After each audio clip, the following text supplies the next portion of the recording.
ጤና ይስጥልኝ ውድ የሀሴ ስፖርት አድማጮች፣ በዛሬው የስፖርት መረጃችን በሳምንቱ መጨረሻ በተደረጉ የወዳጅነት ጨዋታ ውጤቶችን እንዲሁም የአውሮፓ ክለቦች አዳዲስ ተጫዋቾችን ለማስፈረም የሚያደርጉት ፉክክር፣ የተጠናቀቁ ዝውውሮችን ጨምሮ ሌሎችም አጫጭር ስፖርታዊ መረጃዎችን ይዤ ቀርቤያለሁ። በስፋት የማስደምጣቸውን አብራችሁ ቆዩ።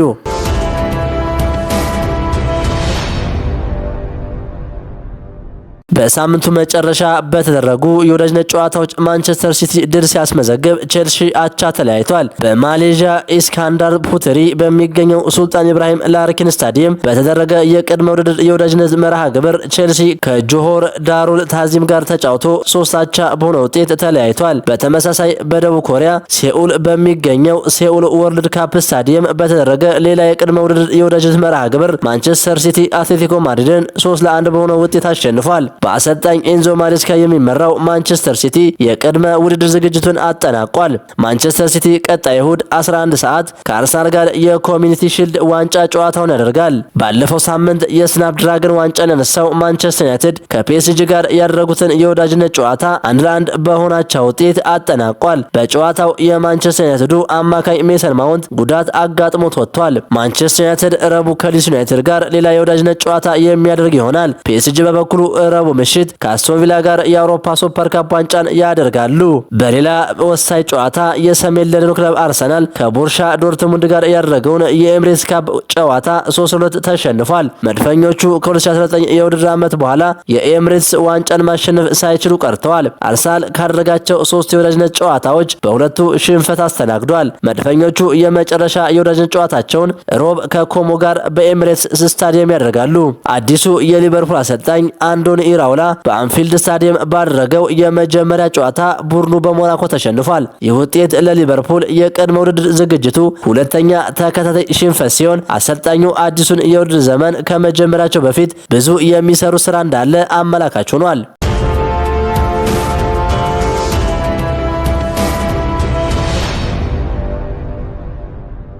የጣሊያኑ ክለብ ጁቬንቱስ ፈረንሳዩን አጥቂ ራንዳር ኮሎሙአኒን ማስፈረሙን ይፋ አድርጓል። በ2024-25 ግማሽ የውድድር ዓመት በውሰት አሮጊቶቹን ያገለግለው አጥቂው አምና በቶተንሃም የውሰት ቆይታ ማድረጉ አይዘነጋም። በ30 ጨዋታዎችም ለቶተንሃም 1 ግብ ብቻ አስቆጥሯል። አሁን ላይ ጁቬንቱስ የ27 ዓመቱን ተጫዋች በቋሚነት የግሉ አድርጓል።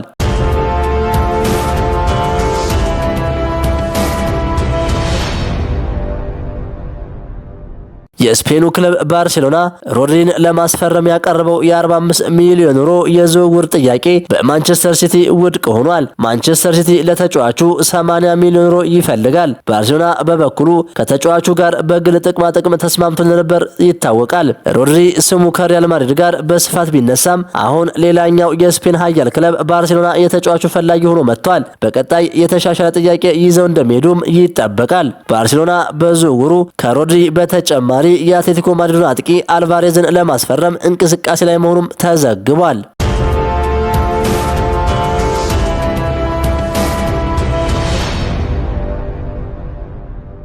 ማንቸስተር ዩናይትድ የ19 ዓመቱን የግራ መስመር ተከላካይ ሳሊናስን 16 ሚሊዮን ዩሮ የውል ማፍረሻ ለመክፈል ተዘጋጅቷል። ቀደም ሲል በታማኙ ጋዜጠኛ ጄሚ ጃክሰን ማንቸስተር ዩናይትድ የሉዊስ ሆልንና የአንቶኒ ሮቢንሰንን ሁኔታ እየተከታተለ መሆኑ የተዘገበ ቢሆንም በሉዊስ ሆል ዝውውር ላይ እንቅፋት ገጥሞታል። ይህንን ተከትሎ ቀይ ሰይጣኖቹ ፊታቸውን ራሲንግ ሳንታንደር የ19 ዓመት የግራ መስመር ተከላካይ ሳሊናስ ያዞሩ ሲሆን ለተጫዋቹ 16 ሚሊዮን ዩሮ የውል ማፍረሻ ለመክፈል ዝግጁ ናቸው ተብሏል። ባርሴሎና በተጫዋቹ ላይ ፍላጎት ቢኖረውም የውል ማፍረሻውን ለመክፈል ፈቃደኛ ስላልሆነ ዩናይትድ ዝውውሩን በፍጥነት ለመቋጨት የፊት መስመሩን የያዘ ሲሆን በተጨማሪም ትኩረቱን ወደ አርቢ ላይፕዚጉ የግራ መስመር ተከላካይ ዳቪድ ራውም አዙሯል። የ8 ዓመቱ ጀርመናዊ ተጫዋች ባለፉት 3 የውድድር ዘመናት በሁሉም ውድድሮች 28 አሲስቶችን አድርጓል። ራውም ከላይፕዚግ ጋር ባለው ኮንትራት የመጨረሻ ዓመት ላይ የሚገኝ ሲሆን ውሉ ከ34 ሚሊዮን ፓውንድ በታች እንደሆነም ተገልጿል።